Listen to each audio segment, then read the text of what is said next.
Bienvenida o bienvenido a este curso de ecografía clínica. En este apartado vamos a hablar de la ecografía vascular venosa para la evaluación de la trombosis venosa profunda, sobre todo de la trombosis venosa profunda proximal, que es la que tiene mayor capacidad de embolización y la más peligrosa para el paciente. Vamos a empezar a distinguir arterias y venas. Las arterias y venas las vamos a ver en ecografía como estructuras tubulares con contenido anecogénico, ambas.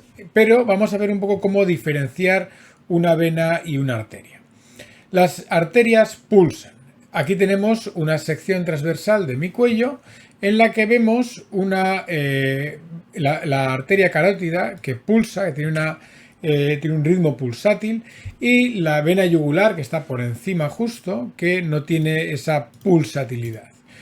La pulsatilidad que puede tener el flujo de las venas, como puede ser la porta, por ejemplo, es imperceptible de forma habitual para el explorador en modo 2D. Aquí tenemos una micarótida en una sección longitudinal y podéis comprobar cómo las paredes se ve claramente el complejo íntima media y la adventicia. Es decir, las paredes de las arterias son más gruesas, se pueden distinguir diferentes capas. Afortunadamente, en mi caso, no se aprecia irregularidades o calcificaciones que pueden ser placas vasculares. Y en las venas realmente la pared es muy finita, no se aprecia prácticamente la diferencia entre diferentes capas. Es decir, las venas tienen una estructura de la pared mucho más sencilla y no se ven estas estructuras internas. Las venas, a diferencia de las arterias, cuando las comprimimos, colapsan. Aquí tenemos mi vena femoral común y dos arterias femorales. Y al aplicar presión, la vena siempre acaba colapsando. Tenéis que tener en cuenta que la presión que está dentro de la vena es siempre menor a la presión que está dentro de la arteria. Incluso en segmentos proximales, como puede ser la vena axilar o las venas prácticamente más cercanas al corazón que podemos ver, como pueden ser las venas del cuello, siempre la presión que soportan dentro de ellas es menor que una arteria. Haceros la idea que la presión que puede haber en una arteria de una pierna puede llevar 110 milímetros de mercurio y la presión que hay en una vena puede llegar a 2 o 4 milímetros de mercurio. Que es muy inferior la presión que existe. Por eso siempre debe colapsar, debe comprimirse antes la vena que la arteria. Las venas, además, aquí tenéis un detalle de la vena, de mi vena femoral común. Tienen a veces estructuras dentro de ellas y en este caso son las válvulas venosas. Las válvulas venosas son unas estructuras como en un velo que flotan y van moviéndose con la sangre. A veces las válvulas se distribuyen en una pequeña dilatación de la vena. Esto es más patente en venas de menor calibre, como las venas del antebrazo o del brazo, en las que donde está la válvula ocurre una pequeña dilatación de la vena. Bien, vamos a ver dónde vamos a diagnosticar la trombosis venosa profunda proximal. La trombosis venosa profunda que tiene mayor riesgo es la que ocurre de vena poplitea hacia arriba. Es decir, vamos a ver las venas femoral común, las venas safena mayor. La vena safena mayor safena profunda son parte del circuito profundo de vascularización venosa. La vena safena mayor da un callado hacia la vena femoral común. Todas estas tres estructuras son circulación profunda. Y luego la vena femoral común se divide en la vena femoral superficial y la vena femoral profunda. La vena femoral superficial podemos seguirla hasta prácticamente que se introduzca en el espesor del cuádriceps femoral y dé la vuelta para formar la vena poplitea. La vena poplitea se trifurca si la seguimos en sentido caudal, pero las trombosis que ocurren en esa trifurcación, la peronea, tibial anterior o tibial posterior, no se consideran trombosis venosa profunda proximal. Y el riesgo de embolia no es exactamente el mismo, además de que nuestra sensibilidad y especificidad a la hora de evaluar esas venas es significativamente menor que la que tiene el radiólogo. Bien, la vena femoral profunda, vamos a recapitular un poco más hacia arriba. La vena femoral profunda se introduce antes en el espesor del cuádriceps y no la podemos evaluar prácticamente más que a su salida. Entonces, la trombosis que vamos a encontrar va a ser en la vena poplitea, en la vena femoral superficial, en los segmentos iniciales de la vena femoral profunda, en la vena femoral común, en el callado de la safena o en la safena mayor. La vena ilíaca no se ve en el miembro inferior y cuando la vemos en el abdomen, que puede resultar complejo, no podemos ejercer presión sobre ella. Es decir, hay zonas de la vasculatura periférica que no vamos a poder interrogar de forma directa para descartar o confirmar que hay una trombosis. Vamos a hablar de la técnica en 3 áreas. Esas 3 áreas que hemos visto anteriormente es donde puede existir con más frecuencia la trombosis venosa y debemos de intentar descartarlo o confirmarlo en la totalidad del trayecto. Es decir, vamos a ir con un pie, vamos a poner la pierna en aducción y ligera rotación externa con flexión de la rodilla para que sea más cómodo para el paciente, y vamos a ir comprimiendo las venas o estudiándolas en sentido caudal, y hay que ir poco a poco cada centímetro o cada medio centímetro comprimiendo para aclarar si existe o no existe trombosis. Y finalmente tendremos que evaluar en el hueco popliteo, donde palpamos el pulso popliteo. Allí tiene que estar la vena poplitea y es donde tenemos que interrogarla. En los pacientes ancianos habitualmente esta postura puede ser difícil. Se puede evaluar subiendo el pie, apoyando el talón del pie sobre el hombro del explorador y ir comprimiendo. También podemos poner al paciente en decúbito lateral para ver la vena poplitea, aunque lo ideal sería con el paciente de pie, porque es cuando mayor presión hidrostática va a soportar la vena poplitea y más patente nos va a ser verla en el hueco popliteo. La vena poplitea es una vena que prácticamente no tiene presión, no tiene flujo espontáneo a veces, y es difícil a veces distinguirla en la zona donde está. Entonces tendremos que intentar verla o bien si el paciente puede ponerse de pie, sería lo ideal. Si no, podemos comprimir un poquito el gemelo, la pantorrilla, y eso va a suministrar un poco de sangre para poder verla bien. Una vez localizada podemos comprimirla y asegurarnos de que no haya una trombosis en su interior. Bien, ¿qué signos?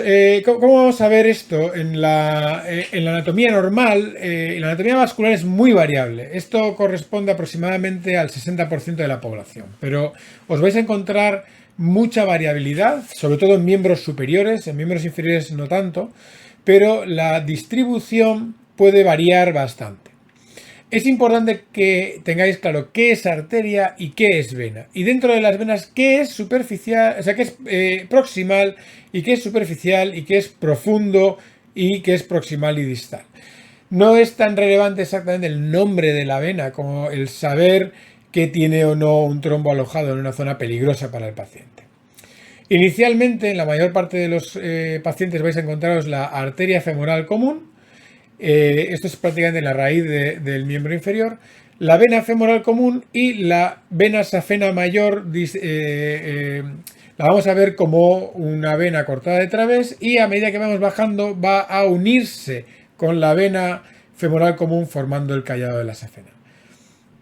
Aquí veis el callado de la safena. Al comprimir desaparecen. A los lados vemos en el lateral derecho se ven las arterias femoral superficial y profunda, y en la zona más superior izquierda de la pantalla se ve la vena safena mayor y al comprimir se comunica, sale en el plano ese callado de la safena que va hacia la vena femoral común. Vamos a verlo otra vez.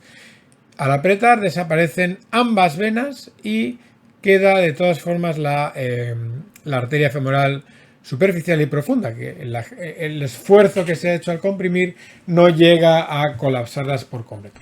Evidentemente, si aplicamos un torniquete en la pierna del paciente, las arterias colapsan. ¿Cuándo sé que estoy haciendo suficiente esfuerzo como para que la vena debiera de haber colapsado? Cuando la arteria empiece a colapsar. Cuando vais aplicando fuerza, una fuerza creciente sobre el paciente, vamos a ver cómo van a ir colapsando las estructuras arteriales antes que la vena, en el caso de que haya una trombosis. Pero ya vamos a ver más adelante cómo se ve exactamente una trombosis. Un poquito más por debajo de esta zona anatómica, de este área, tenemos la división de las arterias femorales, arteria femoral superficial y arteria femoral profunda, y en ese caso todavía tenemos en la mayor parte de pacientes la vena femoral común. Vamos a ver en el vídeo cómo la división de las arterias ya está hecha y la vena queda como una única estructura. Aquí ya no vemos el callado, ya no vemos la vena femoral, la vena safena mayor, y veis cómo al apretar colapsa la vena femoral común y las arterias femoral superficial arriba y femoral profunda abajo no colapsan cuando aplicamos presión con el transductor. Bien, si seguimos bajando, la vena femoral común va a dividirse en vena femoral superficial y vena femoral profunda. La vena femoral profunda se introduce muy precozmente en el espesor del cuádriceps y lo que vamos a ver es casi exclusivamente la arteria femoral superficial en la parte superior de la pantalla y la vena femoral superficial abajo. Cuando aplicamos presión, la vena desaparece y seguimos viendo la arteria por encima. Vamos a ver otra vez el clip. En este caso serían las dos, arteria femoral superficial y vena femoral superficial. A pesar de que lo llamemos superficial, ojo, es circulación venosa profunda, ¿vale? Es un poco lío la nomenclatura.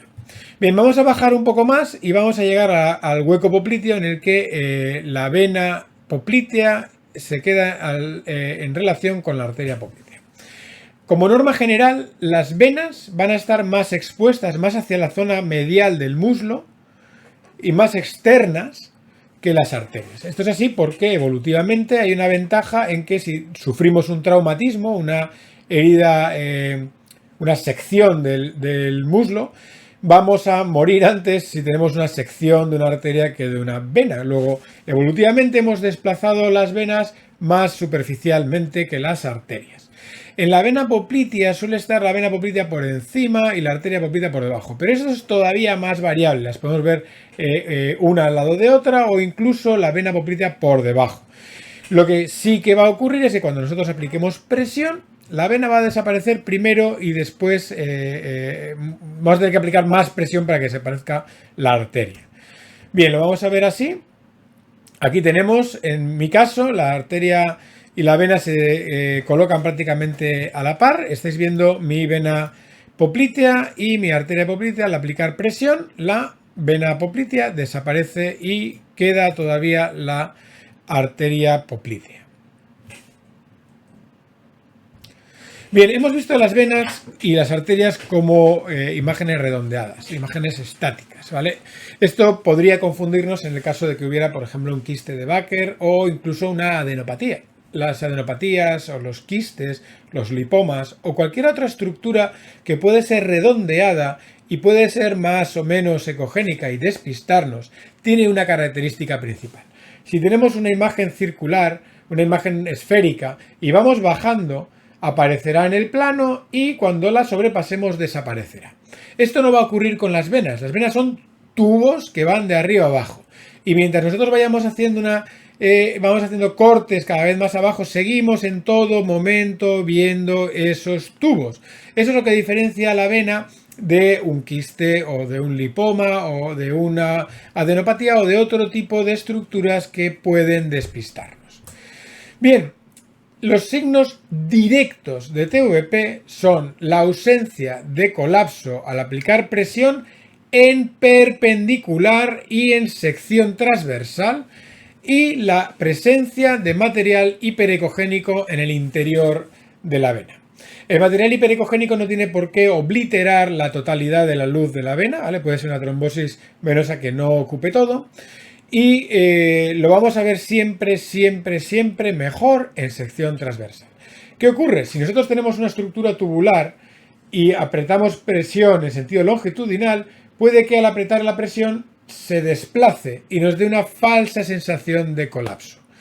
Por eso, siempre acordaros que para comprimir, para ver si existe colapso y ver si hay material dentro, tiene que ser completamente en perpendicular a la vena.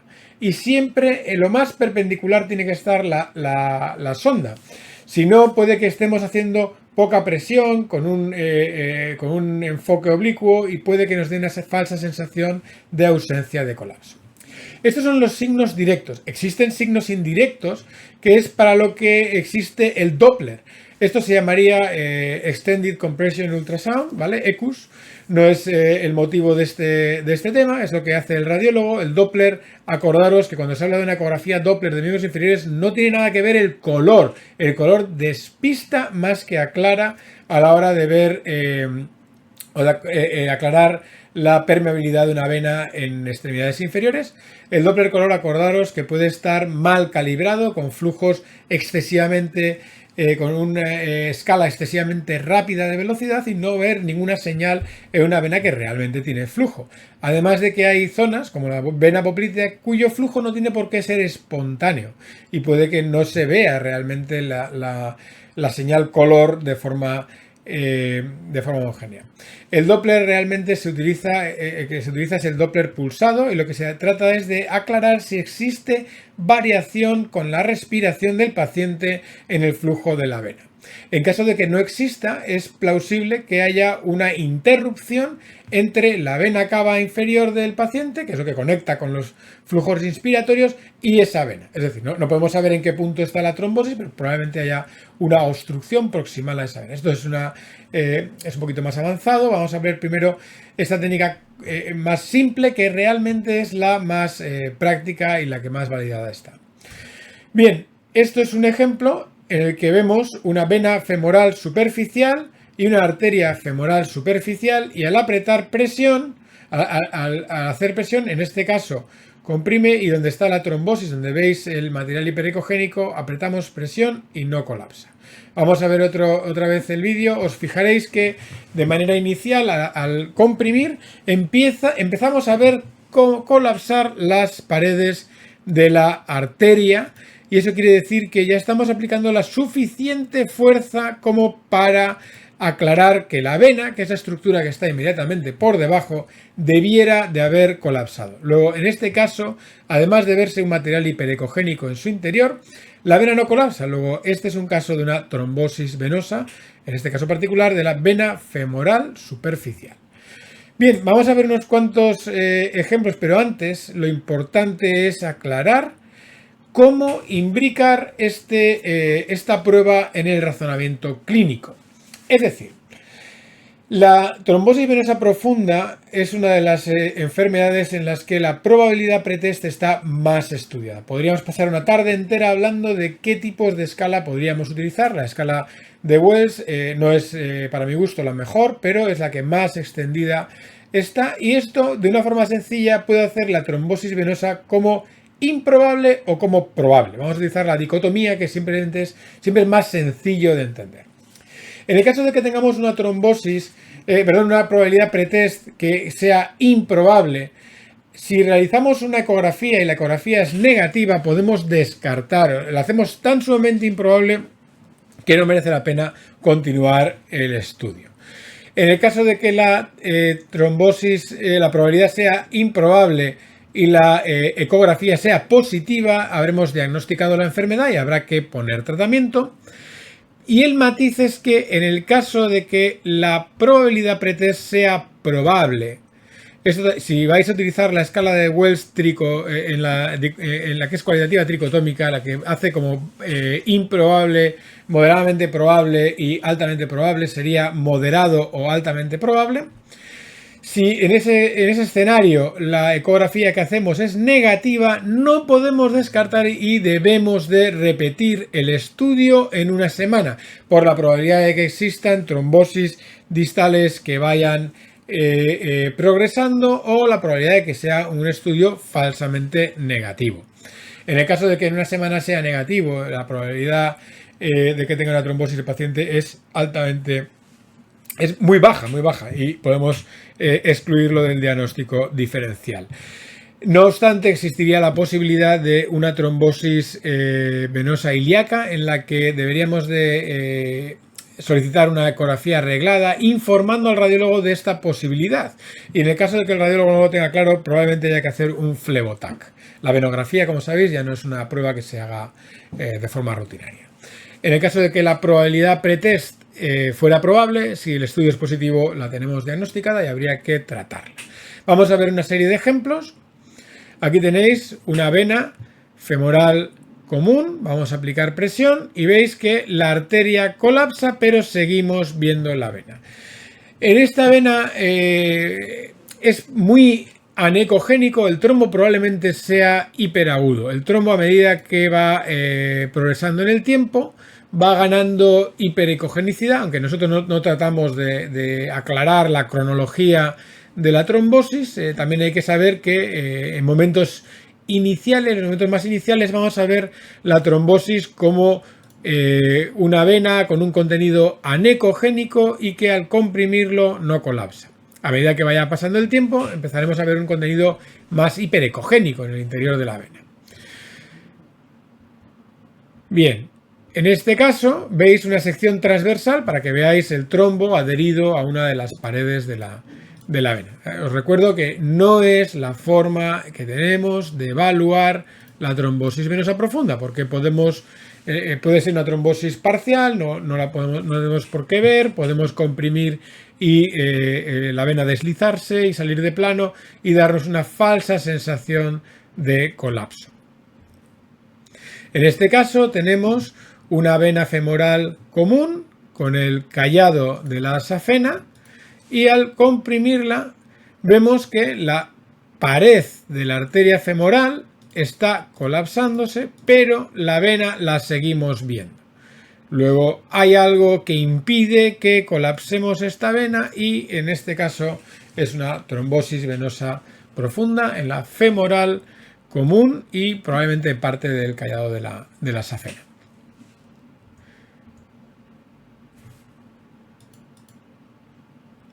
En este caso, en el vídeo es un poco prolongado, vemos también una vena femoral común con las arterias divididas en la que apretamos y se ve parcialmente el colapso. Veis que la pared de las arterias empieza ya a obliterarse, pero sin embargo seguimos viendo contenido dentro de la vena. No es una trombosis completa porque algo sigue colapsa la vena, pero deja un cierto contenido residual, ¿de acuerdo? La trombosis no tiene por qué ser oclusiva de la luz de la vena y este es un ejemplo de ello. Esta trombosis probablemente esté adherida a la pared superior, que es la que no parece modificarse, y al apretar queda se sigue viendo parte de la estructura de la vena. Lo más importante de toda la evaluación de la trombosis venosa profunda es este recuadro. Es decir, la técnica es pan comido. El problema es la integración dentro del razonamiento clínico. Siempre que tengáis una trombosis y la probabilidad, hayáis pensado en ella porque la probabilidad es al menos moderada, pensad que nuestra capacidad de evaluarla no es no nos podemos permitir descartarla. Ni siquiera el radiólogo. Esto viene de la American College of Radiology. Es decir, los radiólogos, cuando hacen una probabilidad pretest alta, deberían de repetirlo en una semana. Además que esto no es una práctica que tengamos muy introducida en nuestro ADN. Pero bueno, el tema es que la evaluación de la trombosis debe de tener obligatoriamente en cuenta la probabilidad pretest calculada por la escala que queráis. Es decir, puede ser la escala de Kahn, de Sant André, de Wells o la que más rabia os dé, pero siempre tenéis que tener clara cuál es la probabilidad de partida para saber si con el estudio que hagáis os podéis quedar contentos o tendréis que repetirlo una semana. Aquí quiero hacer una especial llamada de atención en que el 85% de las trombosis venosas profundas son asintomáticas. Es decir, si tenéis la curiosidad de ver qué puntúa, además de factores de riesgo, en una escala de valoración de la probabilidad pretest, todos son síntomas. La trombosis venosa profunda es una enfermedad compleja. La trombosis venosa profunda asintomática es bastante frecuente, sobre todo en situaciones de deshidratación, en hipernatremia, en ancianos, y muchas veces es silente. No vemos absolutamente nada en el paciente. Eso sí, la integración dentro del razonamiento clínico no debe ser diferente. Es decir, esto es lo que está evaluado en términos de seguridad. Tenemos la probabilidad pretest, hacemos una prueba en función de la probabilidad pretest que sea, podemos darnos por satisfechos o tendremos que repetir el estudio en una semana de plazo.